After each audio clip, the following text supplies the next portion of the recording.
prêtre du diocèse de Paris. Hein.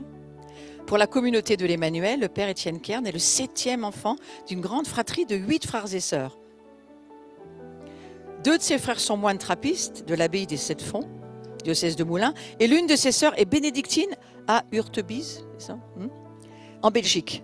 Et c'est à Namur, dans les années 1990, que le père Étienne entame son année de propédeutique. Il y poursuit également son cycle de philosophie. Après 2 ans de volontariat au Brésil, il achève sa formation de séminariste à Paris.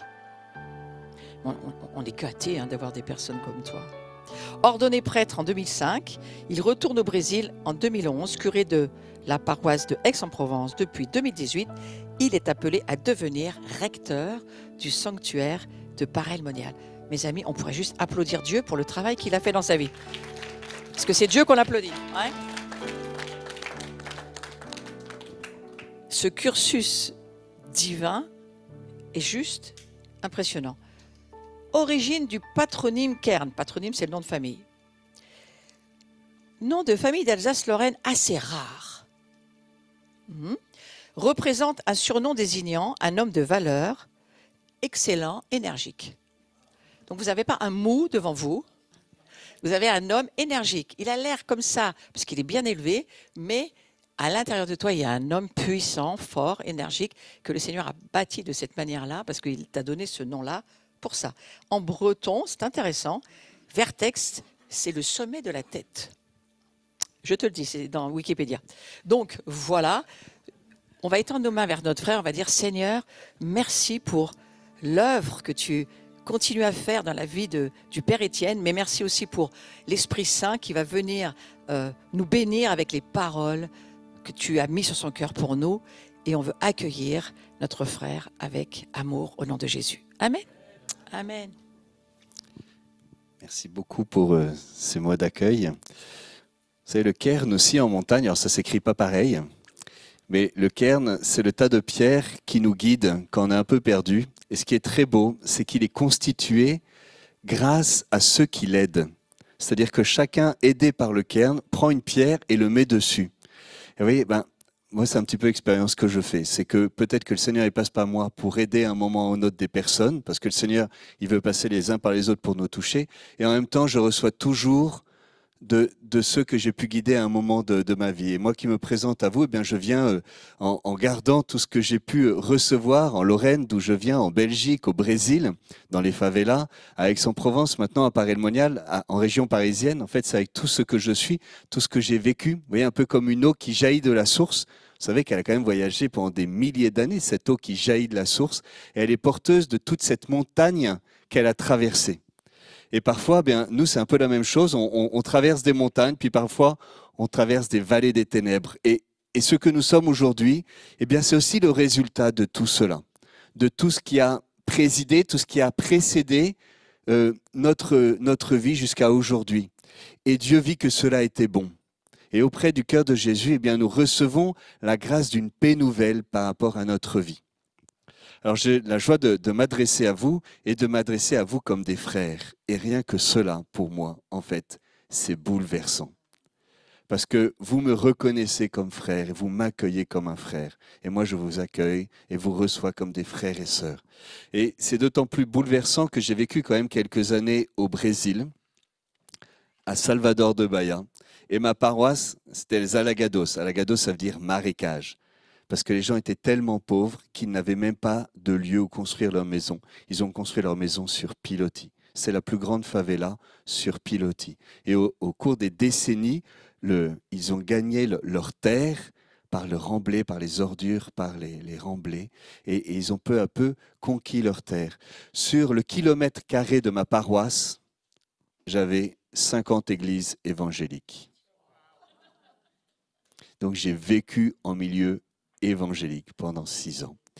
Et je suis bouleversé d'être accueilli comme un frère par vous, parce que ce n'est pas l'expérience que j'ai vécue. Là-bas, j'ai vécu la blessure du rejet, de la suspicion, de l'accusation. Et ça a profondément blessé mon cœur de prêtre aussi, de voir que parce que j'étais catholique, quoi que je dise, j'étais déjà condamné. Alors qu'en venant ici, je sais que quoi que je puisse dire, même si je me trompe, même si j'ai une parole maladroite, je sais que vous me le pardonnerez. Et c'est pour moi une vraie joie. Et la source de cette fraternité qui nous est donnée, c'est le cœur de Jésus. C'est l'expérience qu'ont vécue Claude et Marguerite Marie, deux personnes qui n'avaient rien à voir. Claude était né du côté de Lyon, il avait vécu à Paris, il allait vivre à Londres. C'était un jésuite, il était missionnaire, il était reconnu pour ses talents d'orateur dans toute la France, et c'est pour ça d'ailleurs qu'il est venu à Paris-le-Monial. Et Marguerite Marie, elle n'est jamais sortie de ce qu'est aujourd'hui la Saône-et-Loire. Une fille de la campagne qui a été profondément maltraitée pendant toute sa jeunesse, qui a été entravée dans sa vocation, mais qui, par fidélité à l'appel de Dieu pour elle, a répondu jusqu'à dire son oui et en entrant au monastère de la Visitation. Eh bien, ces deux personnes si différentes, auprès du cœur de Jésus, se reçoivent comme frères et sœurs. Pour mener à bien la mission de l'un et de l'autre, Jésus veut qu'ils se reçoivent comme frères et sœurs. Et cette grâce de fraternité, eh bien, elle nous est donnée. Et je suis tellement heureux que vous l'ayez compris. Et que en vous accueillant à Paris-le-Monial et maintenant en vous accueillant, en m'accueillant ici, eh bien, nous mettons en œuvre le projet de Jésus pour nous, c'est que nous soyons comme des frères. Alors, je voudrais vous partager quelque chose de ce que je vis auprès du cœur de Jésus à Paris-le-Monial. Parce que Marguerite Marie, elle va en fait entrer dans l'expérience de Saint Jean. Saint Jean, c'est vraiment l'apôtre du cœur de Jésus. C'est le disciple bien-aimé. Il reçoit le nom de disciple bien-aimé en Jean 13, au moment où Jésus est troublé parce qu'il sait que Judas va le trahir. Et il le dit. Il est troublé en son esprit, le trouble de Jésus, parce que son ami Judas va le trahir. Le trouble de Jésus, c'est la seule personne dont Jésus dise « mon ami », à qui Jésus donne le nom d'ami dans l'Évangile, c'est Judas. « Mon ami, c'est par un baiser que tu me livres ». Jésus est troublé parce que son ami va le trahir. Il y a peut-être des personnes parmi nous qui ont été trahies et qui ont été trahies par des amis. Vous savez bien ce que cela peut vouloir dire dans votre chair. Alors Pierre, qui est à côté, dit à Jean « mais demande-lui qui c'est ». Inclinant sa tête sur la poitrine de Jésus, Jean lui demanda « De qui s'agit-il, Seigneur ?» C'est un peu dit comme ça en passant, mais c'est à ce moment-là que Jean reçoit le nom du disciple bien-aimé. Et quand on parlera de lui plus tard dans l'Évangile, après la résurrection, on dira « le disciple bien-aimé, celui qui avait reposé sur la poitrine du Seigneur ». Et les pères de l'Église vont dire « mais ce n'est pas seulement sur la poitrine, en fait c'est sur le cœur ». Et au cours du temps de l'Église, beaucoup de personnes ont vécu de manière mystique ce qui est relaté dans l'Évangile. Le pape François, dans son encyclique sur le cœur de Jésus, on avait demandé au pape François de faire un petit document parce que c'était les 350 ans des événements de Paris-le-Monial. Bon, il n'a pas fait un petit document, il a fait une encyclique. C'est le degré majeur de l'enseignement d'un pape. Et donc, qui est sorti l'an dernier. Et il rappelle tous ceux qui, dans le temps de l'Église, Sainte Ludegarde, Sainte Gertrude, que l'on fête aujourd'hui d'ailleurs, c'est une sainte du cœur de Jésus, Sainte Gertrude, elle a reposé sur le cœur de Jésus. Et d'ailleurs, elle demande à Jean, mais en fait, elle repose sur le cœur de Jésus, et elle dit à Jean, parce qu'elle a une expérience mystique de la présence de Jean, mais en fait, j'entends les battements d'amour du cœur de Jésus. Pourquoi est-ce que tu ne l'as pas dit dans ton évangile? Alors Jean lui répond, c'est pour notre époque que cela est donné, parce que la charité se refroidit. Et donc ce message de l'amour du cœur de Jésus, il est comme redonné à l'époque de Sainte Gertrude. Il est redonné à l'époque de Marguerite Marie et il nous est redonné aujourd'hui parce que la charité s'est refroidie. Et Marguerite Marie va vivre elle aussi un repos sur le cœur de Jésus. Il me fit reposer, il se présenta à moi, il me fit reposer longuement sur son cœur. En fait, c'est irreprésentable. Alors, dans le film Sacré-Cœur, peut-être, je crois beaucoup parmi vous l'ont vu. Oui, il y a une reconstitution, mais ça ne peut être que maladroit. Et en même temps, moi, je trouve que c'est bien fait. Mais comment représenter ça? Vous voyez, je sais pas. Il me fit reposer longuement sur son cœur, où il me découvrit les merveilles inexprimables de son pur amour, qu'il m'avait tenu caché jusqu'alors. Ce qu'a vécu Marguerite Marie, de manière très mystique, oui, ce n'est pas l'habituel de la vie chrétienne. Dieu fait ce qu'il veut. Et s'il veut apparaître à quelqu'un, se manifester avec lui de manière très sensible pour vivre une expérience mystique très intense, Dieu fait ce qu'il veut. Qui serions-nous pour décider de ce que Dieu a le droit de faire ou pas? Mais force est bien de reconnaître que ce n'est pas habituellement de cette manière-là que Dieu agit avec nous. Dieu agit de manière très simple. Et finalement, ce qu'elle a vécu de reposer sur le cœur de Jésus, nous aussi, nous pouvons le vivre à notre tour. Parce que ce n'est rien d'autre que répondre à l'appel de Jésus dans l'Évangile. Venez à moi, vous tous qui peinez sous le poids du fardeau, et moi, je vous donnerai le repos, je vous reposerai. Mettez-vous à mon école, parce que je suis doux et humble de cœur. C'est le seul endroit dans l'Évangile où Jésus parle de lui. C'est le seul endroit où il parle de son cœur, pour dire qu'il est doux et humble, pour inviter tout le monde avec ses fardeaux, pour y trouver le repos. Alors moi, j'en connais quelques-uns parmi vous, mais dans le fond, je ne vous connais pas en fait. Et c'est quoi ton fardeau? Tu es venu ce matin, en ce lieu, pour prier avec tes frères et sœurs, pour louer l'Éternel. Quel est ton fardeau? Comment est-ce que cette invitation à venir à Jésus avec ton fardeau retentit dans ta vie, dans ton cœur? Quel est ton fardeau? Peut-être est-ce le fardeau du passé, des épreuves de la vie, des deuils qui n'ont peut-être pas été consolés, des échecs dont tu ne t'es peut-être pas relevé, peut-être des échecs professionnels, des échecs amoureux, des échecs dans ta vie de famille, peut-être même des échecs dans ta vie missionnaire de témoin de Jésus. Peut-être est-ce le fardeau du mal que tu as fait. Peut-être est-ce le fardeau de ta conscience, de la culpabilité qui te pèse, parce que ce que tu as fait, tu l'as fait, et que rien ne pourra jamais y faire. Tu l'as fait. Et que cela pèse sur ta conscience, et que si tu poses un acte de foi dans le pardon du Seigneur, peut-être demeure-t-il encore en toi le poids de la culpabilité. Peut-être est-ce le fardeau aussi du mal que tu as subi, que l'on t'a fait. Jésus ne décrit pas les fardeaux.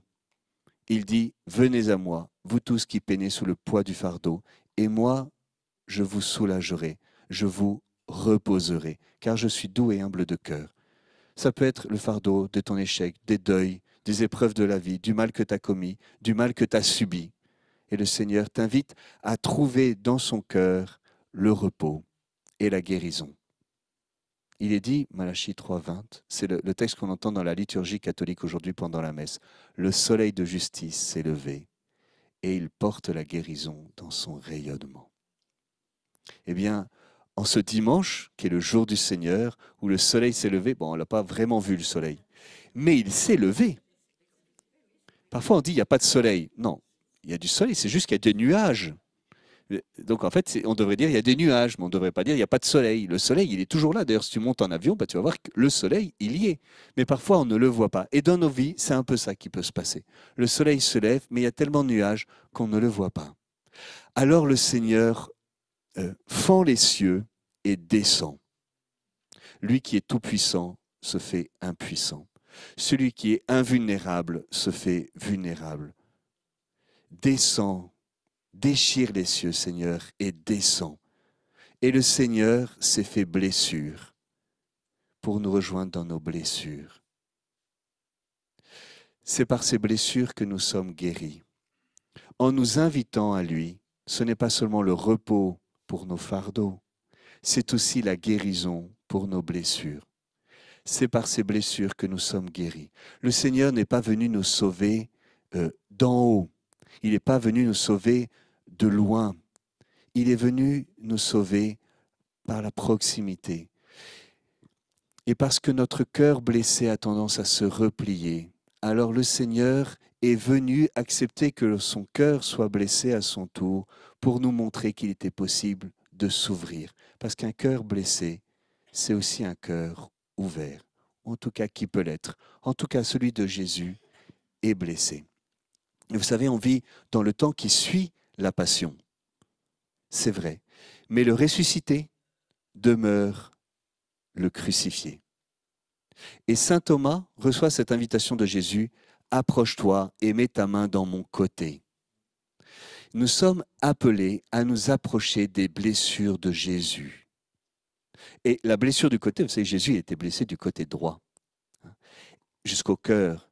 C'est quand même une blessure qui est profonde. Mets ta main dans mon côté, vous voyez, c'est rentre dans la plaie de mon cœur. Il y a quelque chose de très charnel, de très intense dans cette blessure du cœur. Mets ta main dans mon côté. Et l'Église a contemplé ce cœur transpercé, non pas comme une négation de la résurrection, mais comme une annonce de la résurrection. Je voudrais revenir avec vous sur ce passage du cœur transpercé. En Jean 19, voyant qu'il était déjà mort, ils ne lui brisèrent pas les jambes. Mais un soldat, d'un coup de lance, lui perça le côté. Et aussitôt, il sortit du sang et de l'eau.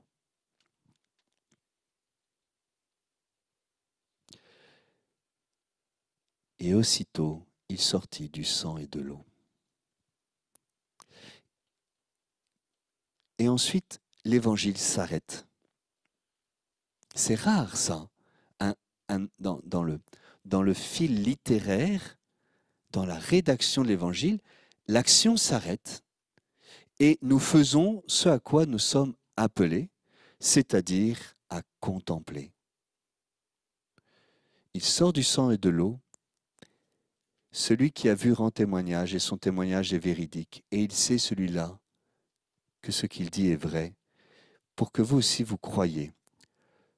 En effet, cela arriva pour que s'accomplisse l'Écriture, aucun os ne sera brisé. Un autre passage de l'Écriture dit encore, ils lèveront les yeux vers celui qu'ils ont transpercé. Et nous sommes, comme nous entrons dans ce mouvement de contemplation du crucifié. Et peu à peu, nous essayons de rentrer dans la blessure de Jésus. C'est la seule blessure mortelle que Jésus ait reçue. Être crucifié, ça ne tue pas un homme. La couronne d'épines ne tue pas un homme. La flagellation ne tue pas un homme. Un coup de lance dans le cœur, ça tue un homme. Et c'est la seule blessure que Jésus ait reçue après sa mort.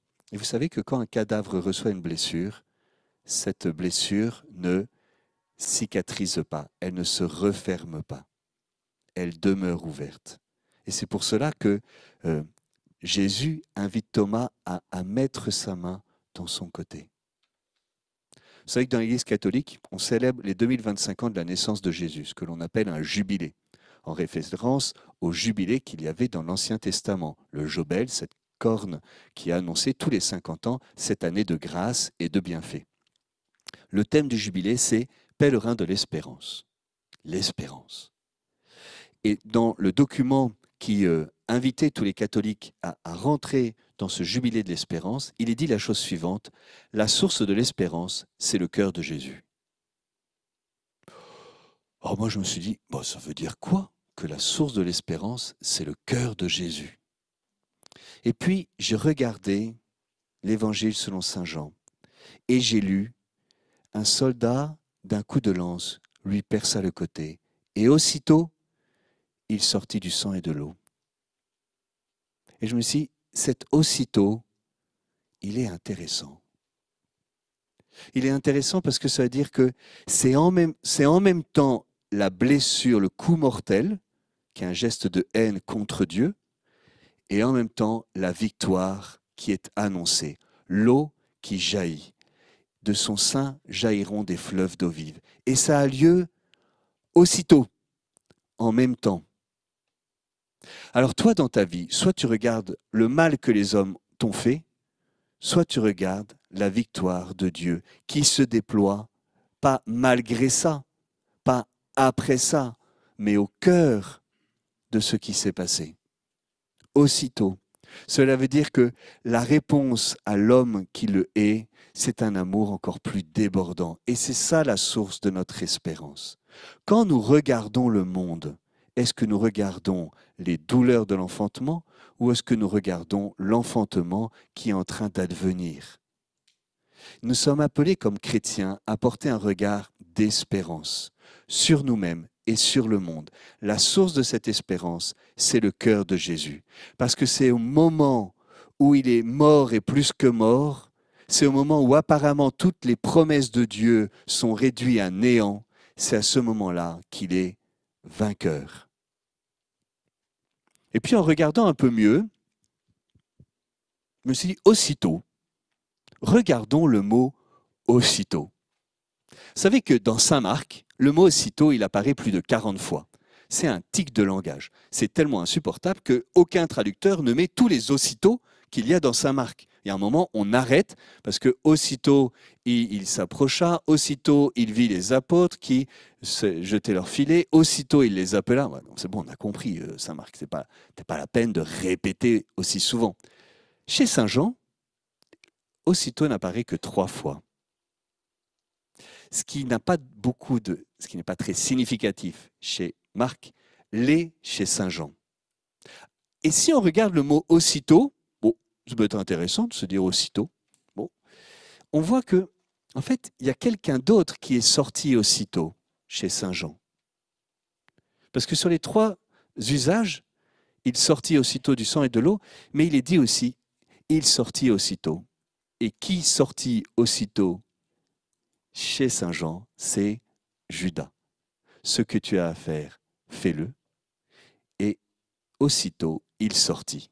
Il faisait nuit. C'est comme si la réponse à Judas qui sort aussitôt pour le trahir, c'est son cœur qui donne des fleuves d'eau vive aussitôt après qu'on l'ait blessé. Et c'est ça notre espérance, c'est que Dieu n'abandonne pas ses enfants et que la mort n'a pas le dernier mot et que la puissance du cœur de Jésus se répand sur nous avec une force incroyable et que nous ne pouvons pas mettre le plan de Dieu en échec et que les autres ne peuvent pas mettre le plan de Dieu en échec dans notre vie si nous accueillons les fleuves d'eau vive qui jaillissent du cœur de Jésus. Alors je voudrais toujours pour avancer dans cette puissance du cœur de Jésus, me référer à ce vieux texte d'Ézéchiel 47. Parce qu'il y a aussi une source qui sort du côté droit du temple. Et nous savons qui est le nouveau temple. Quand Jésus parle du sanctuaire, il parlait de son corps. Jean 2, 23. Le vrai sanctuaire, c'est le corps de Jésus. Et le vieil Ézéchiel annonce ce qui va se passer sur la croix, dans une grande vision à la fin de son livre, Ézéchiel 47. C'est une vision d'une très grande puissance. Ézéchiel voit le temple qui en fait a été détruit à ce moment-là, puisque c'est pendant l'exil et que le temple a été détruit, le premier temple a été détruit. Mais du côté droit du temple, jaillit une source qui ne cesse de grandir, qui arrive jusqu'à la vallée du Jourdain, pour ceux qui ont été en Terre Sainte, vous connaissez peut-être, et ensuite qui arrive à la mer Morte. Bon, vous connaissez la mer Morte. Bon, moi, quand j'étais gamin, on nous disait, si on se couche dans la mer Morte, si on va à la mer Morte, on peut se coucher dedans et on peut même lire son journal. Bon, vous avez déjà lu ça. Eh bien, j'ai essayé et c'est vrai. C'est vrai. Parce qu'il y a tellement de sel dans la mer Morte, voilà, qu'on flotte. En fait, ce n'est pas très agréable, c'est même profondément désagréable. Voilà. Ouais. Si tu prends 1 litre d'eau de la mer Morte, tu fais sécher ce litre, tu as 300 grammes de sel. Comment voulez-vous qu'il y ait la moindre vie possible dans la mer Morte? Et la mer Morte, ce n'est pas un petit lac. En fait, c'est vraiment grand, la mer Morte. Il n'y a aucune vie possible dans la mer Morte. Et nous dit Ézéchiel, l'eau qui sort du côté droit du temple arrive jusqu'à la mer Morte et vient redonner la vie à la mer Morte.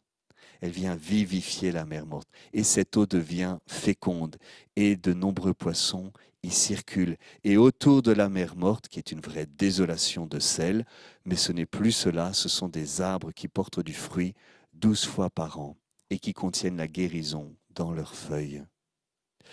Voilà la puissance de l'eau qui jaillit du cœur de Jésus et que nous pouvons accueillir dans notre vie aujourd'hui. Parce que cette mer morte, vous voyez, ça peut être nos vies. Parce qu'il s'est peut-être passé des choses dans nos vies qui nous ont comme tués intérieurement.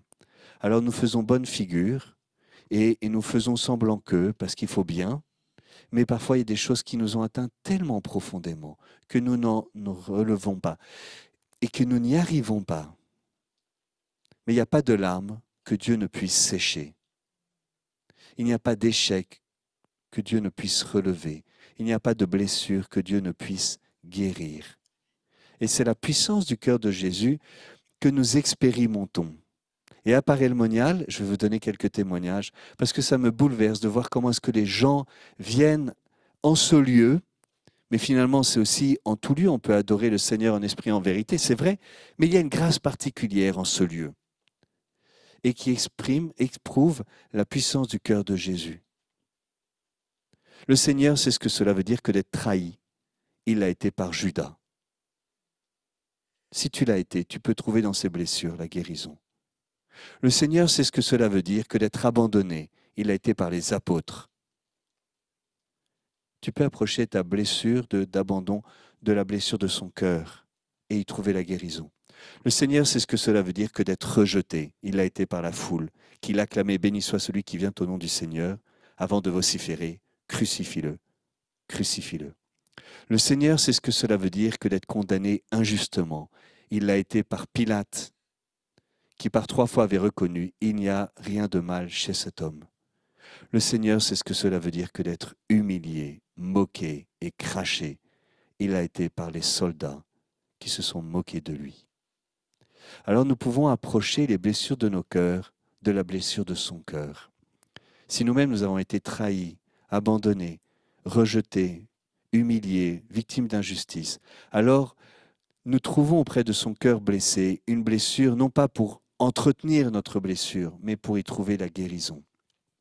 L'expérience que nous faisons, c'est que lorsque nous sommes blessés, nous nous replions sur nous-mêmes parce que nous ne voulons pas souffrir. Mais le Seigneur, lui, au contraire, demeure ouvert, et plus que jamais ouvert, pour que nous puissions y trouver la consolation. Vous savez, il est dit dans l'Apocalypse que Dieu lui-même sera la lumière dans la ville. Il n'y aura plus besoin de soleil, ce fameux soleil que l'on ne voit pas. En fait, il n'y aura même plus besoin. Et lui-même sera le soleil, et il essuiera les larmes de notre cœur. Il essuiera les larmes de nos visages. Alors je voudrais vous lire quelques témoignages parce que là où je suis témoin de la puissance du cœur de Jésus. Et ce qui me touche, c'est qu'il n'y a pas de frontière au cœur de Jésus. Et Jésus n'a pas dit « je suis venu à Paray-le-Monial pour les catholiques ». Il est venu à Paray-le-Monial pour tous. Et moi, ce qui me touche, c'est que vous êtes en train de le comprendre et de le vivre. Et que vous comprenez que le Sacré-Cœur, ce n'est pas seulement des vieilles statues de la tradition catholique. En fait, le Sacré-Cœur, c'est le cœur de Jésus, qui est transpercé, qui est le cœur du ressuscité, qui nous rejoint dans nos morts pour que nous puissions entrer dans sa vie. C'est la puissance de ce qui est en train de se passer en ce moment. C'est qu'aujourd'hui, il y a des protestants qui viennent, des évangéliques qui viennent à Paray-le-Monial et qui disent « mais en fait, là, il y a l'eau vive. Le Seigneur agit là. Nous tirons par la manche du vêtement, comme il est dit à un endroit dans la Bible, je ne sais plus où. Il nous tire par la manche du vêtement en disant « nous reconnaissons que c'est le Seigneur qui est là. Nous voulons y aller avec vous. » Alors que se passe-t-il à Paray-le-Monial? Eh bien, c'est que cette vieille mère morte, ce vieille Marguerite Marie, tout ça est actuel. Et que c'est aujourd'hui que le salut entre dans cette maison. C'est aujourd'hui que le Seigneur agit avec force. Alors, quelques témoignages que j'ai pu glaner à droite et à gauche. Des réconciliations dans la famille. Depuis 2 ans, j'avais perdu le sens de ma vie. Avec mon mari, nous étions séparés pour des raisons professionnelles et au bord du divorce, du fait de disputes fréquentes. Je suis venu me reposer sur le cœur de Jésus. Le Seigneur s'est occupé de tout. Il nous a à nouveau réunis comme une famille. Mon mari a quitté son travail pour nous rejoindre et a créé son entreprise. Chaque jour, nous faisons l'expérience de la providence divine. Ouais, le Seigneur qui réconcilie les familles, le Seigneur qui console dans le deuil. Ouais, il y a une femme qui est venue me voir et qui m'a dit, vous savez mon père, il y a 2 ans, j'ai perdu mon fils. Peut-être des femmes parmi nous qui savent ce que ça veut dire que de perdre le fils. Et il y a 1 an, c'est à peu près l'anniversaire de la mort de mon fils. C'est mon petit-fils qui est mort. Vous savez, moi qui suis-je pour parler ainsi, mais je suis un peu comme le Fils de l'homme qui n'a pas d'endroit où reposer la tête. Et parfois je n'en peux plus. Mais en venant ici à Paray-le-Monial, j'ai compris qu'il y avait enfin un lieu où je pouvais me reposer. C'est sur le cœur de Jésus. Qu'est-ce qui fait qu'en venant en ce lieu, on comprend qu'on peut se reposer sur le cœur de Jésus de manière très simple, mais tellement consolante, comme Saint Jean, comme Marguerite Marie. Je ne sais pas d'où cela vient, mais c'est la puissance de consolation du cœur de Jésus. Un autre témoignage d'une femme qui avait perdu sa fille de 45 ans, trisomique, d'une double pneumonie en 15 jours, et qui raconte, donc elle a été priée dans le lieu où ont lieu les apparitions de Jésus à Marguerite Marie. Quand je suis sorti de la chapelle, j'étais dans une grande joie. J'avais retrouvé le goût de vivre. C'était incompréhensible, je n'en revenais pas moi-même. Le Seigneur m'avait consolé et guéri de toute tristesse. La grâce de consolation. Et en fait, si le Seigneur nous console, si le Dieu des consolations nous console dans nos tribulations, c'est pour que nous puissions à notre tour consoler ceux qui sont dans l'épreuve avec la consolation que nous avons reçue. Et aujourd'hui, peut-être, le Seigneur nous appelle, vous voyez, à Saint-Étienne. C'est quoi la mission des chrétiens à Saint-Étienne? Est-ce que c'est de rappeler la vérité à un monde qui ne veut pas l'entendre? On voit bien que les oreilles sont bouchées. Mais peut-être que c'est par la consolation, en fait, d'être témoin, d'être simplement là, de prendre la main. Comme Marie au pied de la croix, ça ne sert à rien. Et pendant 6 heures, elle est là, au pied de la croix. Et elle voit son fils qui meurt. Et elle ne peut rien faire. Et c'est apparemment l'échec de toutes les promesses du Seigneur. Il sera grand, il sera appelé fils du Très-Haut. Tu parles, il est en train de mourir comme un chien. Mais elle se tient là, adorant son Dieu qui meurt. Et elle reste debout, mère de l'espérance. Et tu comprends peut-être pourquoi, pour beaucoup de catholiques, Marie, elle est si importante, parce que c'est la mère de l'espérance. Et elle nous aide à nous tenir debout et de croire que non, je ne m'en tiendrai pas à ce que je vois, à ce qui s'impose à moi, mais je vois l'invisible. Je ne m'en tiens pas au cœur transpercé, mais je contemple la victoire du ressuscité, parce que aussitôt il sortit du sang et de l'eau. Une autre grâce, c'est la grâce du pardon.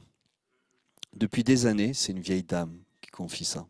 Depuis des années, je gardais au fond de moi une rancœur envers mon père. Rien que ça, c'est bouleversant. Et cette vieille dame qui en veut à papa.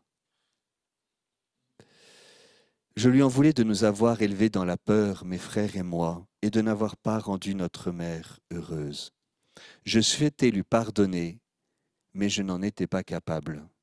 Combien de fois éprouvons-nous notre radicale incapacité à vivre ce à quoi le Seigneur nous appelle?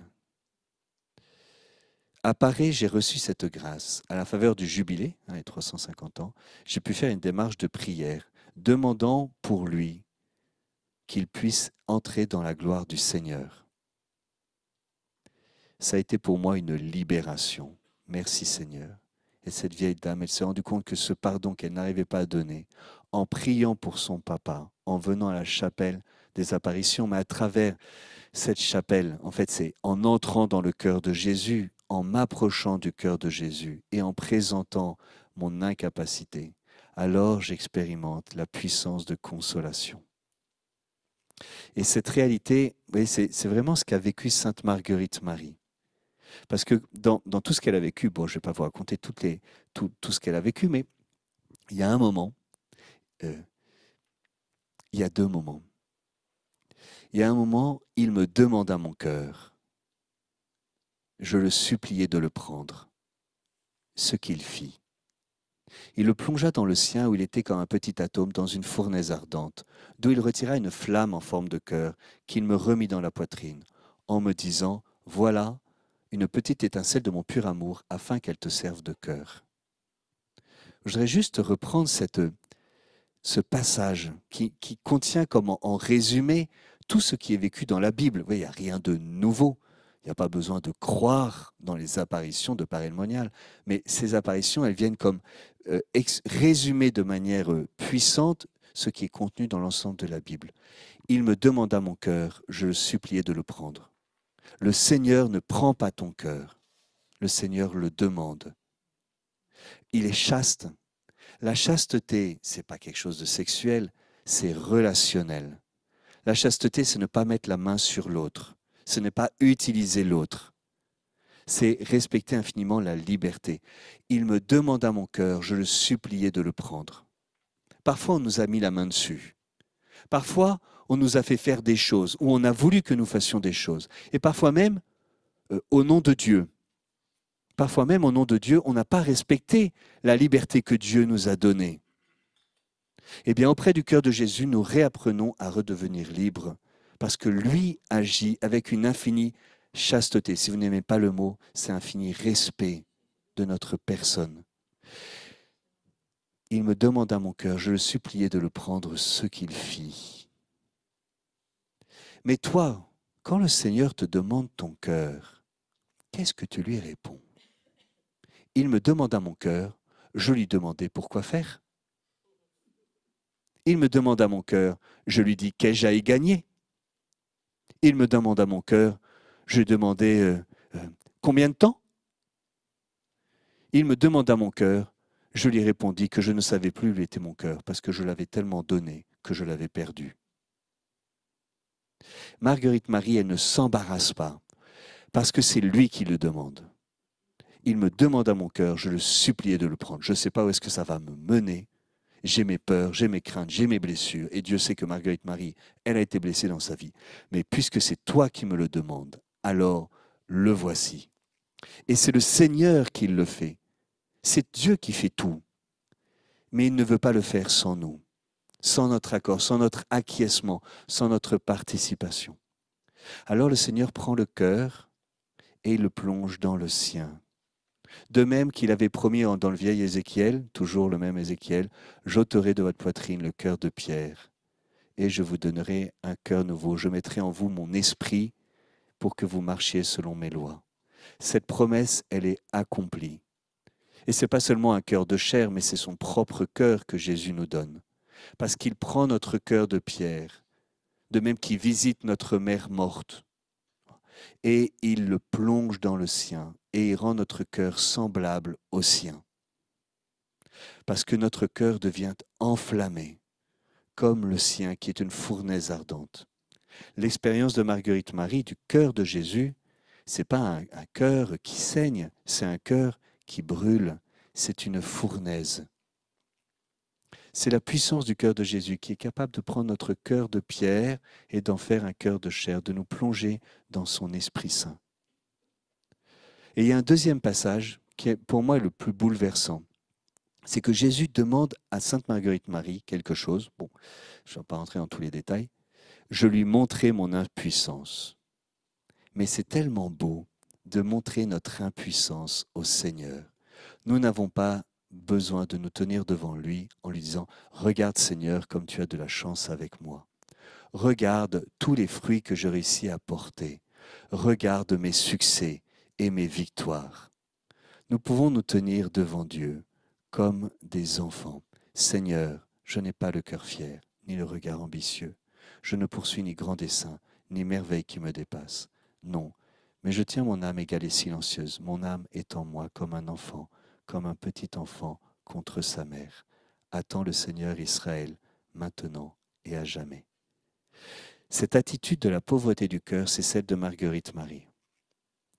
Je lui montrai mon impuissance.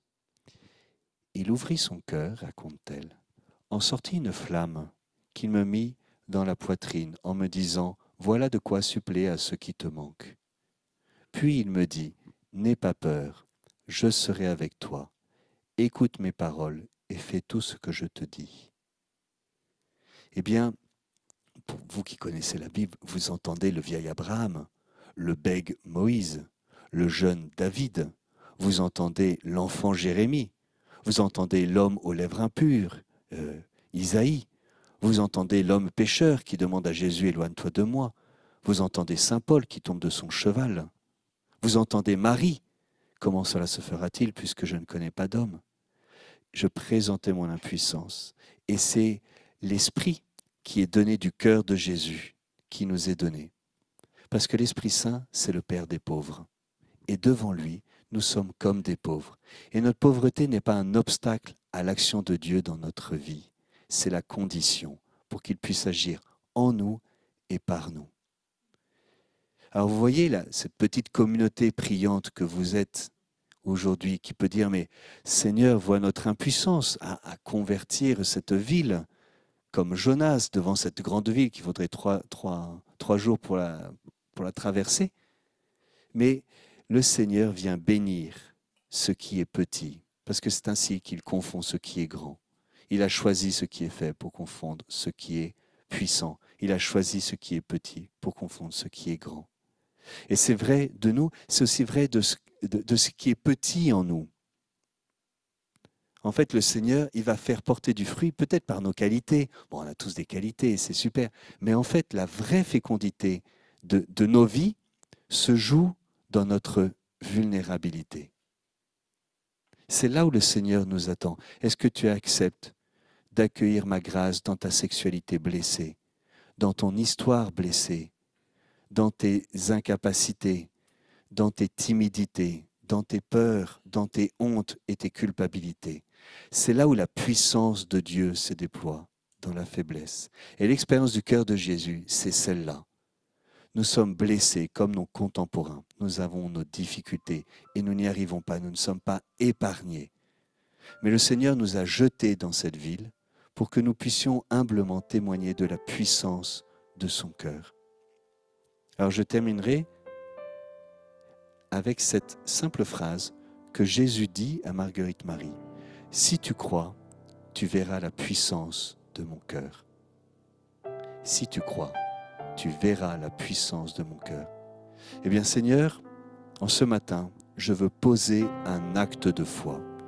Non pas parce que cela m'est évident, mais parce que c'est certain. Non pas parce qu'il m'est facile de voir, mais parce que je vois l'invisible de ta puissance derrière le visible de mon impuissance. Seigneur, je veux croire pour voir la puissance de ton cœur. Je te présente ce qui est blessé en moi, ce qui est fatigué en moi. Viens me guérir, viens me reposer. Seigneur, je crois en toi. Je me présente à toi peut-être comme une mère morte, impuissant, comme ce paralysé, incapable de bouger. Mais je me présente à toi parce que l'eau jaillit du sanctuaire du côté droit, que des fleuves d'eau vive ont jailli de ton cœur, et je me tiens assoiffé devant toi, la source.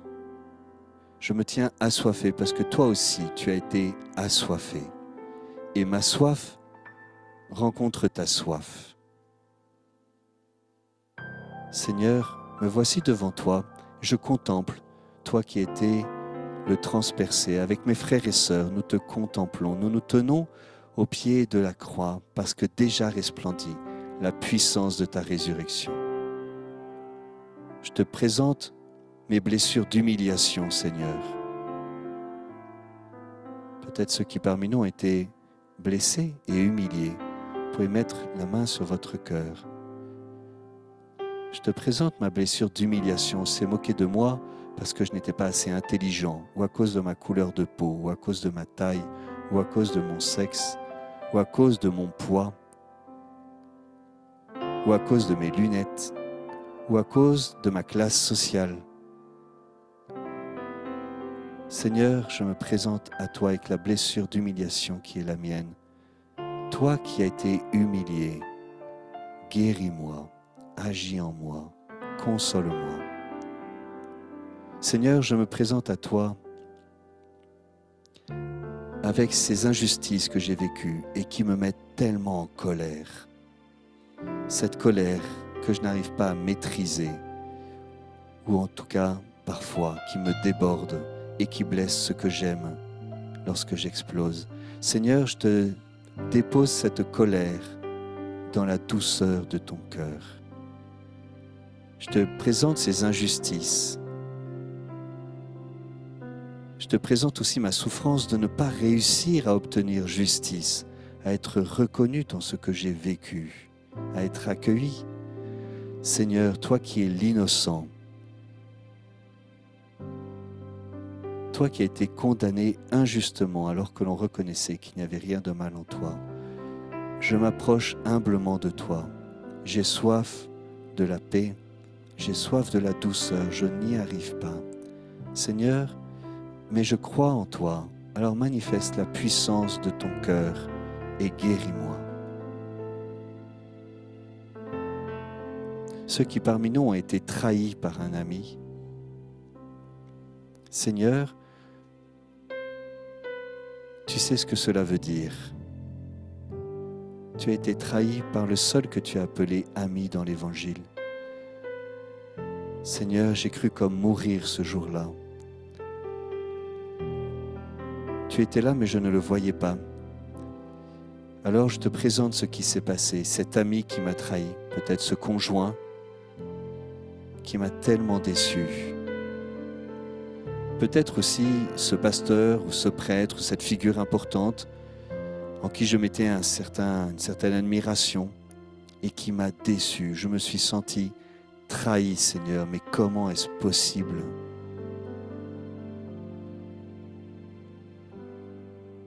Alors Seigneur, j'approche la blessure de mon cœur, de la blessure de ton cœur, pour y trouver la guérison. Seigneur, j'ai peut-être été abandonné par papa, ou par maman, ou par mon conjoint. Seigneur, toi qui as vu le dos de ces apôtres s'éloigner au moment où tu avais tant besoin d'eux à tes côtés. Toi qui étais abandonné par ceux qui avaient promis qu'ils seraient avec toi jusqu'à la mort. Je te présente ma souffrance profonde, le vide de mon cœur. Je te présente aussi toutes les manières détournées que j'ai de remplir mon cœur de tellement de choses, alors que toi seul peux le combler, peux le pacifier, peux le désarmer. Seigneur, je veux expérimenter la puissance de ton cœur en ce matin. Simplement parce que je te le demande avec mes frères et sœurs. Seigneur, toi qui as été rejeté par la foule, toi qui as pleuré devant Jérusalem, qui ne reconnaissait pas qu'elle était visitée. Je te présente, Seigneur, ces fois où j'ai été rejeté, où j'ai pas compris en fait. J'ai pas compris pourquoi est-ce qu'il me rejetait. Je te bénis de faire remonter dans ma mémoire ce qui s'est passé ce jour-là. Je te remercie parce que même si cela est douloureux, si tu permets aujourd'hui que cela remonte, c'est afin que je puisse te le présenter. Et cette mère morte de mon rejet, je crois que tu viens le visiter par la puissance de l'Esprit qui jaillit de ton cœur, cette eau vive. Seigneur, je crois en toi.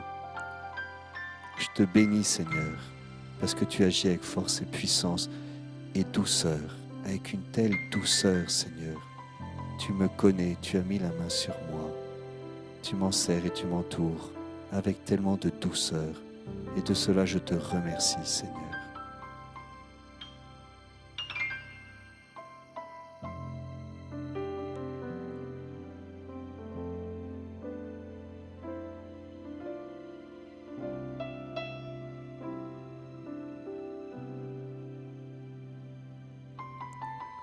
Je propose que nous invoquions maintenant l'Esprit Saint, l'Esprit consolateur. Je ne sais pas si vous connaissez un chant qui évoque le consolateur, pour qu'il vienne de son onction douce nous visiter, qu'il vienne nous consoler.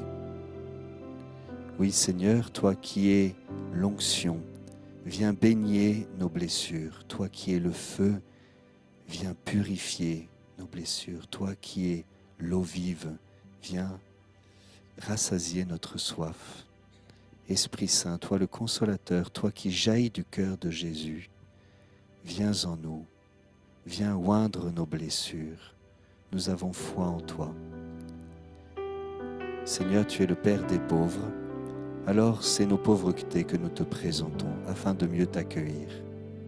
Agis en nous avec force et douceur. Redresse ce qui est tordu, réchauffe ce qui est froid, éclaire ce qui est ténèbres, guéris ce qui est blessé. Seigneur, nous avons foi en toi, Esprit Saint, viens en nous.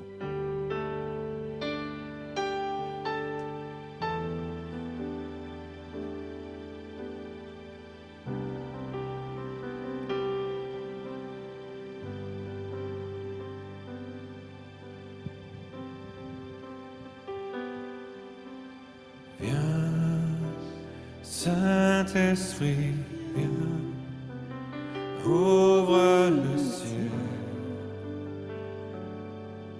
descends sur nous, viens, Saint-Esprit, viens, feu éternel, embrase-nous, viens, Saint-Esprit, viens, touche la terre, descends sur nous, oh viens, Saint-Esprit, viens, amour du Père, embrase-nous, sois le feu qui me guérit, sois l'amour qui me bénit. Voici mon cœur, voici mon cœur. Viens déverser ta tendresse au milieu de mes faiblesses. Je n'ai plus peur, je n'ai plus peur. Viens, Saint-Esprit, viens, fends l'atmosphère, descends sur nous, viens, Saint-Esprit, viens, de ta lumière, envahis-nous, encore, oh viens, Saint-Esprit, viens, fends l'atmosphère, descends sur nous, oh viens, Saint-Esprit, viens, de ta lumière, envahis-nous, sois le feu qui me guérit, sois l'amour qui me bénit. Voici mon cœur, voici mon cœur, viens déverser ta tendresse au milieu de nos faiblesses. Je n'ai plus peur, je n'ai plus peur, sois le feu qui me guérit, sois l'amour qui me bénit. Voici mon cœur, voici mon cœur, viens déverser ta tendresse au milieu de mes faiblesses. Je n'ai plus peur, je n'ai plus peur. Une pluie de guérison pour notre génération. Voici vos cœurs, voici vos cœurs. Une pluie de guérison pour notre génération.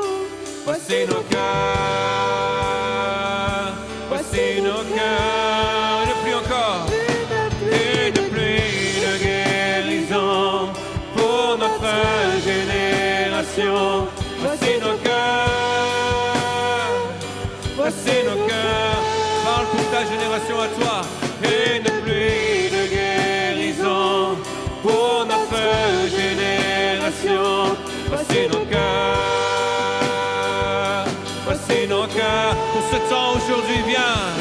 Une pluie de guérison pour notre génération. Voici nos cœurs, voici nos cœurs dans l'onction de ton esprit, dans l'amour qui m'envahit. Je n'ai plus peur, je n'ai plus peur. Dans l'onction de ton esprit, dans l'amour qui m'envahit. Je n'ai plus peur, je n'ai plus peur.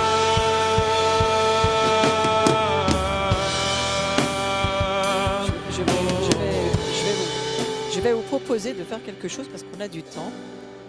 Si Étienne, tu veux, le Père Étienne, tu veux te mettre vers la table de la communion là-bas. Et pour certains, parce que c'est ce que je vois dans mon esprit, c'est pour ça que je vous le propose, c'est pas obligé pour tout le monde. Mais pour certains, si vous ressentez pour un besoin de guérison, faire cela. Je suis désolée, mes microbes sont morts au nom de Jésus.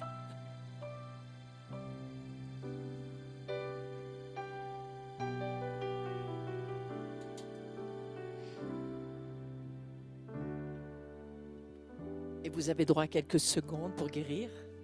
Ses mains sont libres pour vous serrer, vous prendre. Le câlin, c'est la chose la plus puissante pour guérir qui soit dans notre monde. Et ceux qui le sentaient, pour quelle que soit votre guérison, Étienne en a très bien parlé pendant qu'il a amené la fin de son message. Il y a quelque chose qui a résonné dans votre cœur. Allez embrasser le cœur de Jésus. Vous allez vous asseoir tous les deux sur la chaise parce que vous pouvez.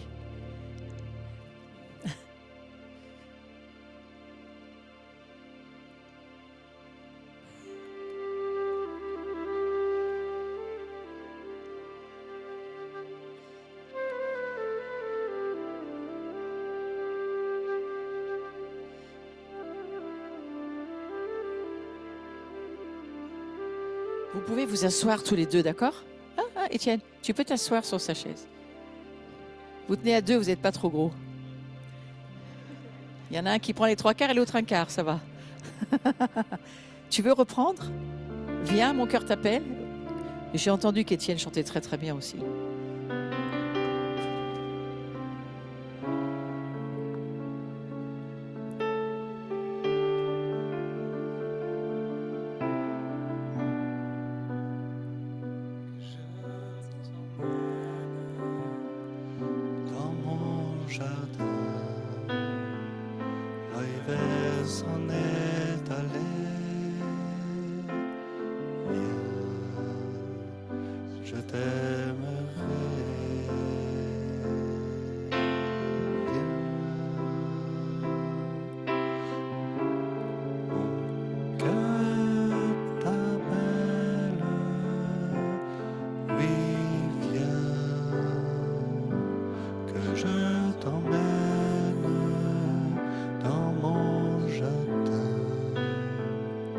L'hiver s'en est allé.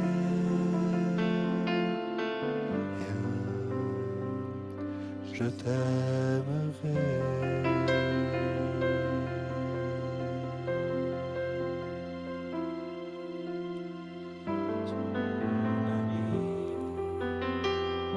Ma toute belle, l'hiver s'en est allé, fleurs et vers. Viennent des chansons et des je t'aime, entends ce chant d'amour, toi seul. Chantez ce chant en pensant que mon ami c'est Christ qui parle à son église. Lève-toi mon ami, ma toute belle, l'hiver s'en est allé, les fleurs s'éveillent. Viens des chansons et des je t'aime, entends ce chant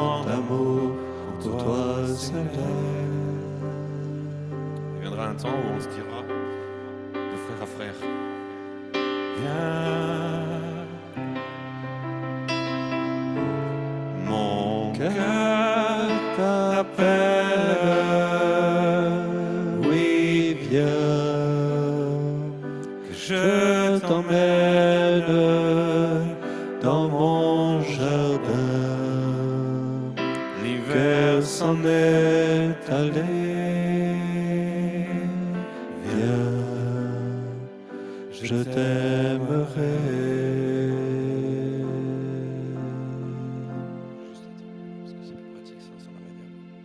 Je vais juste vous partager ce que je sens, c'est que est venu le temps des chansons, c'est le temps de dire aussi à mon frère, mon jardin est à toi aussi, mes trésors sont à toi, mon puits est à toi. Ce qu'Étienne est venu nous offrir ce matin, de son cœur, de ce qu'il porte apparaît.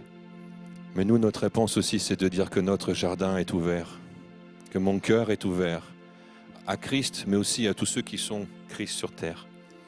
Et mon cœur t'appelle, et je veux déclarer ça en disant que cette parole, elle est tellement belle. L'hiver s'en est allé. Viens, je vais t'aimer. Et qu'entre nos églises, qu'entre nos noms, parce que c'est encore des noms, mais qu'entre nos dénominations, il y ait vraiment cette grâce de l'amour, du cœur brûlant de Jésus, d'amour les uns pour les autres, et qu'on puisse partager nos profondeurs, nos jardins encore plus. Alors merci Étienne pour En fait, tout ce que tu portes. En fait, j'ai acheté ça exprès pour aujourd'hui. En fait, c'est un cadeau qu'on va te faire. Merci. Après, tu le mettras bien où tu veux. Mais j'ai trouvé très intéressant. Alors, je vais le montrer à l'Assemblée.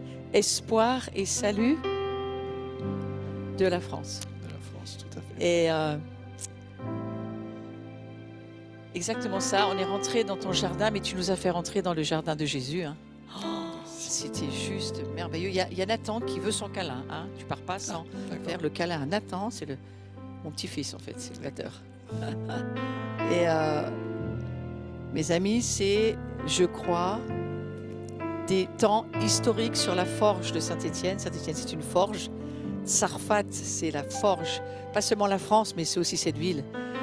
Et nous remercions le Seigneur de nous amener les délices de son jardin parmi nous. Nous avons goûté aux délices du cœur de Jésus. J'ai beaucoup aimé quand tu as dit quand le corps est mort et qu'on plante la lance, ça ne se refermera plus jamais. Ça veut dire qu'on pourra tous rentrer éternellement dans ce cœur du Christ qui ne se refermera plus jamais parce qu'il va s'offrir à chacun dans ce monde. Mais merci Seigneur. Et si tu veux bien, Étienne, prier pour notre France, tu voudrais? Vas-y.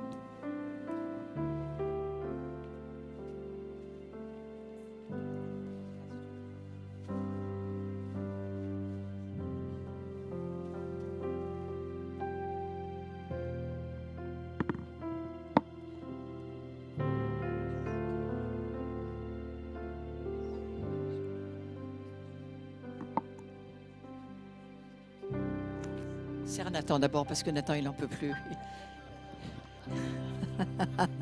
C'est juste merveilleux. Je ne sais pas, l'expérience que vous avez vécue dans les bras de Jésus-Christ, les bras d'Étienne, mais c'est les bras de Jésus ce matin. Oh, c'est une expérience, hein, c'est une expérience. Prends le temps, prends le temps, prends le temps. Oh oui, oui, oui.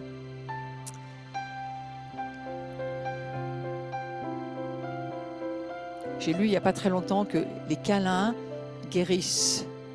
Ouais, le câlin, c'est quelque chose qu'il faut pratiquer, ça guérit les cœurs. Alors, dans le Seigneur, c'est fort.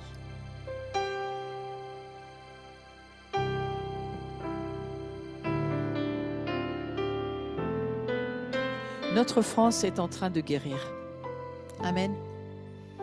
Notre France est en train de guérir de toutes ces blessures et toutes ces fractures dans lesquelles le Seigneur fait couler son or. Et on va tous laisser le Seigneur faire son propre vase pour notre nation. Amen, amen. Et moi, j'ai vraiment à cœur que Étienne, avec cette autorité qu'il porte de l'amour du Sacré-Cœur de Jésus, lève ici, parce qu'ici, ce n'est pas seulement une assemblée, hein, mais c'est un lieu où le Seigneur nous a dit il y a plusieurs années, j'ai rouvert mes forges. C'est un prophète, plusieurs prophètes qui nous ont levé cette parole sur pas seulement Saint-Étienne, mais quand même Saint-Étienne. J'ai rouvert mes forges. Dans le ciel, il y a des forges où Dieu forge sa parole, il forge l'épée de sa parole, mais aussi nos épées. Et lorsque l'épée de l'Esprit de Dieu est levée de ce lieu, lorsque nous parlons de la part de Dieu depuis ce lieu, il se passe des choses. Donc, si tu pouvais maintenant, s'il te plaît, on va se mettre en accord avec toi pour prier pour notre nation. Amen. Seigneur, te bénissons parce que tu veux être le roi de nos cœurs. Te bénissons parce que toi seul es saint et que ta sainteté, tu la partages et tu la répands sur nous. Seigneur, te bénissons pour ce pays de la France où nous vivons, où nous sommes nés peut-être, où nous sommes arrivés peut-être. Ce pays dont nous avons la nationalité ou peut-être pas, qui nous accueille ou qui ne nous accueille pas. Seigneur, te bénissons pour ce pays que tu as aimé, que tu as visité. Te bénissons pour tous ces lieux de sainteté où la sainteté de ton nom règne. Te bénissons pour tous ceux qui nous ont précédés dans la foi, toutes les générations de chrétiens, toutes les générations de protestants qui ont été fidèles à ton nom, de catholiques qui ont été fidèles à ton nom, qui ont vécu de ta parole, de ton Esprit Saint, de tes promesses. Seigneur, toi qui as promis à Marguerite Marie, je régnerai malgré mes ennemis. Te demandons de venir accomplir cette parole dans notre cœur d'abord, et à travers cela, dans cette ville, sur ce pays. Oui, Seigneur, je te présente mon pays, la France. Viens la garder fidèle à tout ce qu'elle a reçu de toi au cours des siècles pour en vivre aujourd'hui. Seigneur, viens visiter nos gouvernants, ceux qui professent ton nom, ceux qui ne le professent pas, ceux avec qui nous sommes d'accord, ceux avec qui nous ne le sommes pas. Seigneur, viens visiter tous les Français et Françaises qui ont cette mission politique de prendre soin de ce pays. Seigneur, viens visiter tous les entrepreneurs, tous ceux qui travaillent dans ce pays. Viens visiter tous les fonctionnaires, tous les artisans, tous les agriculteurs. Seigneur, viens visiter tous ceux qui travaillent pour construire ce pays, qui cherche la prospérité personnelle, la prospérité de la France. Seigneur, te présentons le monde de la jeunesse, cette jeunesse qui te cherche, qui a soif, comme à tâtons, qui parfois s'égare et parfois te retrouve dans les chemins les plus détournés. Viens bénir notre jeunesse aussi dans ses blessures, ses souffrances, dans les fléaux des séparations familiales, de la pornographie, des amours sans lendemain. Viens les visiter, qu'ils se lèvent telle une armée puissante. Seigneur, viens visiter les enfants. Garde-les fidèles à ce que tu as déposé dans leur cœur d'enfant. Et redonne-nous à leur école des cœurs d'enfants. Seigneur, te présentons et te prions pour les personnes fragiles de notre société, les personnes handicapées, les personnes malades, les personnes âgées. Te présentons les personnes qui ont envie de se suicider. Te présentons les personnes isolées. Brise notre cœur de compassion, Seigneur. Seigneur, nous ne voulons pas aller au ciel tout seuls. Nous voulions y aller ensemble avec tout ce pays. Répands ta bénédiction, Seigneur, sur ce pays. Répands ta bénédiction pour les ennemis de ton nom. Viens, Seigneur, répandre ceux qui t'attaquent, ceux qui ne t'aiment pas, ceux qui ne te connaissent pas, ceux qui t'ont abandonné, ceux qui luttent contre toi. Seigneur, tu construis la maison de ton Église avec les pierres que lui lance Satan. Alors, Seigneur, tous ces pierres qui sont lancées contre le temple saint de ton Église, recueille-les et construis l'Église que nous sommes tous ensemble. Oui, Seigneur, que ton règne vienne, que ta volonté soit faite en France. Fais de nous des témoins amoureux de ton cœur en France.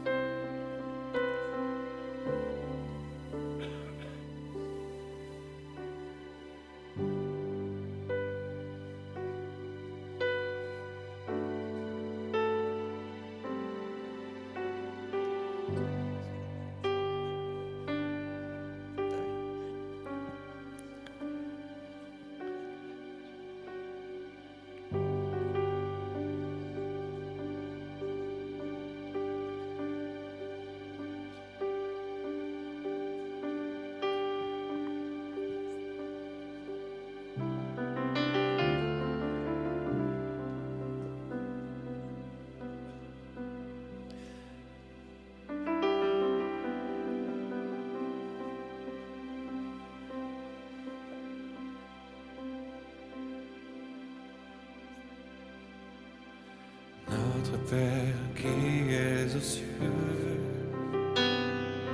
que ton nom soit sanctifié, que ton règne vienne, que ta volonté soit faite sur la terre comme au ciel. Donne-nous aujourd'hui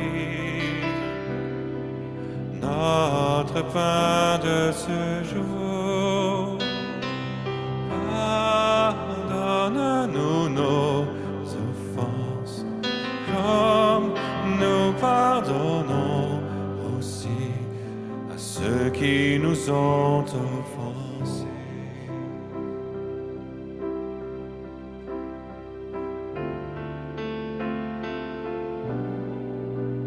Ne nous laisse pas entrer en tentation, mais délivre-nous du mal. Disons ensemble, ne laisse pas.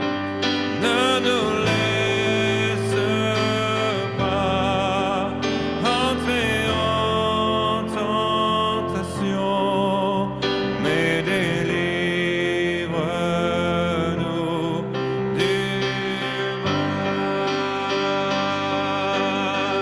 Car c'est à toi qu'appartiennent le règne, la puissance et la gloire pour les siècles des siècles.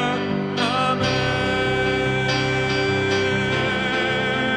Abba Père, Abba Père, Abba Père, Abba Père, Abba Père, Abba Père, Abba, Abba, Abba Père, Abba Père, Abba Père, Abba Père, oh Abba Père, Abba Père, Abba, Abba, Abba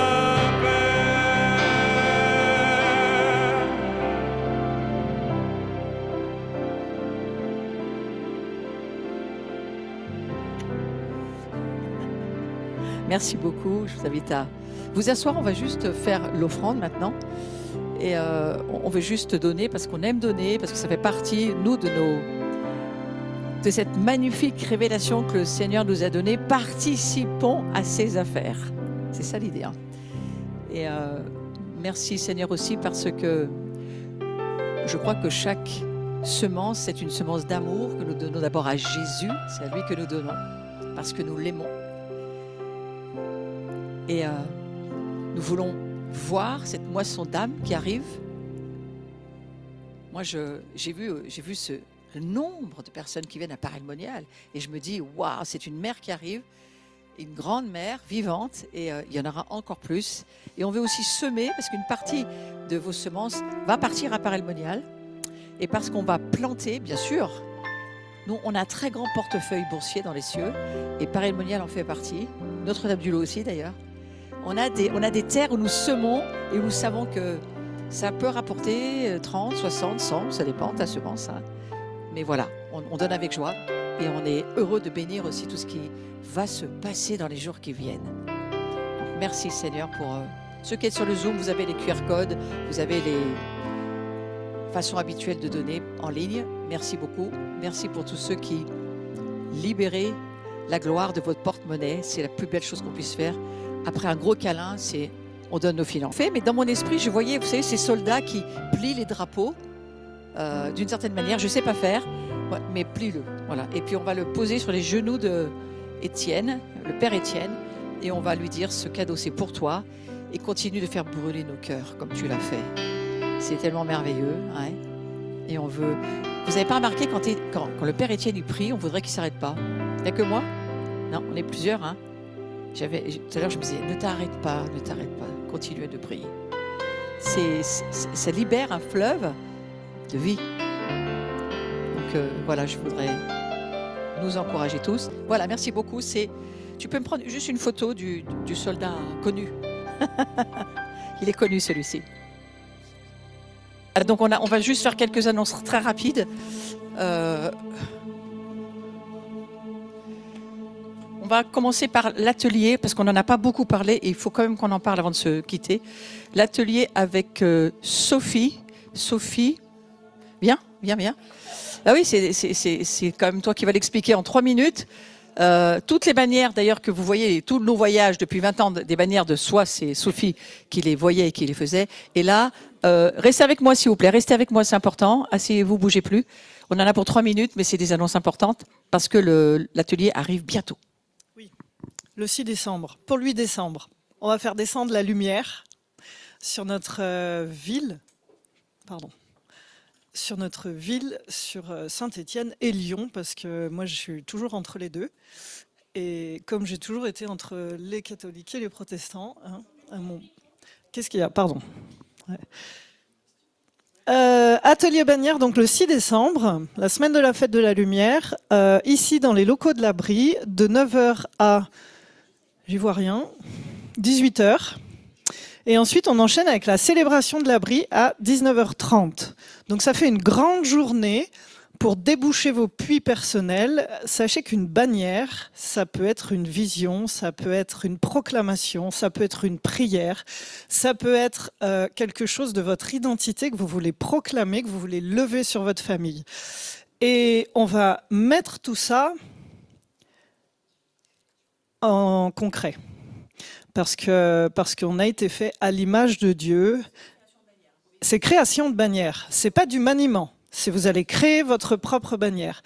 On a été fait à l'image de Dieu et Dieu est aussi visuel. Et on a besoin de visuel pour parfois créer un pont entre le ciel et la terre.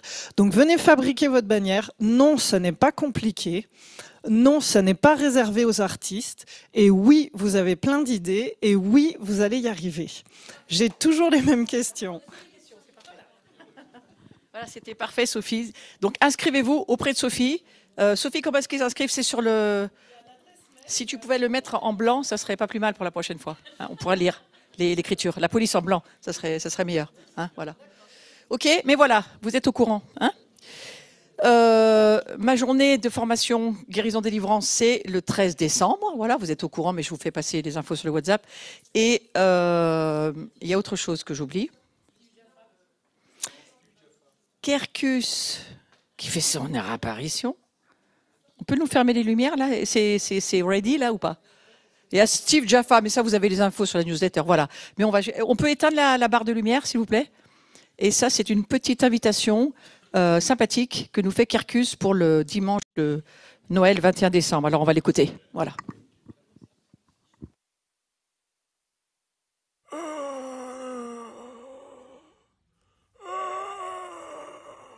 Qu'est-ce que tu fais, Kerkus? Ah, je fais mon sport matinal. Regardez les enfants, regardez. Les feuilles commencent à partir. L'hiver approche. Ben oui, c'est l'automne quoi, Kerkus. Et tu sais ce que ça veut dire? Non. Ça veut dire que je vais pouvoir aller dormir. Ah ben non, Kerkus, Carcus, moi je venais te voir pour t'inviter justement. M'inviter? Ben oui, on fait une super fête le 21 décembre. Quoi? Une fête? Alors que je dors? Oui, c'est vrai que c'est en 21 décembre. Le 21 décembre? Est-ce que tu peux m'en parler un petit peu plus? Eh bien, il y aura un spectacle avec des surprises. Des surprises? Waouh! Et je suis invité? Bah, tu m'avais même dit que tu allais amener 2 autres surprises avec toi. Ah bon? Ah, ce jour-là. Ok. Alors Sandrine, tu seras là, hein? Bah oui, je serai là. Et vous les enfants? Et vous les grandes brindilles? Vous serez là? Préparez-vous. Je vous ai prévu un grand spectacle. Alors les enfants, le 21 décembre, à 10 heures, à l'église Abri de Saint-Étienne. Soyez tous là, ça va chauffer. Et que même, Carcus, on te prévoit un shot de terreau. Du terreau. Ah! Voilà, c'est l'invitation de Carcus, hein, on ne vous dit pas qui c'est. Et soyez là le 21 décembre. Moi, j'ai mis très longtemps pour comprendre que c'était toi. Hein. L'année où tu l'as fait, franchement, c'est Jean, hein, c'est Jean qui fait la voix là. Le petit jeune blond là, tu fais, c'est pas possible. Si, c'est lui, c'est lui.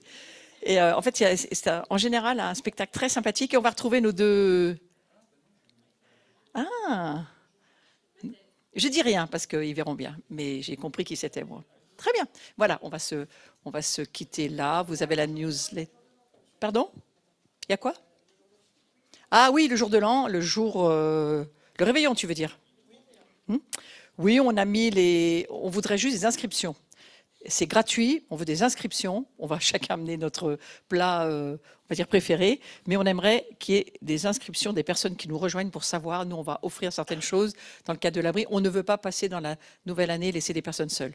Donc on passe cette soirée ensemble, comme on a fait l'an dernier, ça va je pense être Catherine et Olivier qui sont sur le Zoom là, qui vont nous faire aussi un temps spirituel où on va adorer Dieu, on va passer en 2026 en adorant le Seigneur, c'est ce qu'on aime faire, et en mangeant bien et en buvant bien aussi, ça n'enlève rien. Voilà, bon dimanche à tous, à chacun, que le Seigneur vous accompagne et soyez tous bénis. Amen. Amen.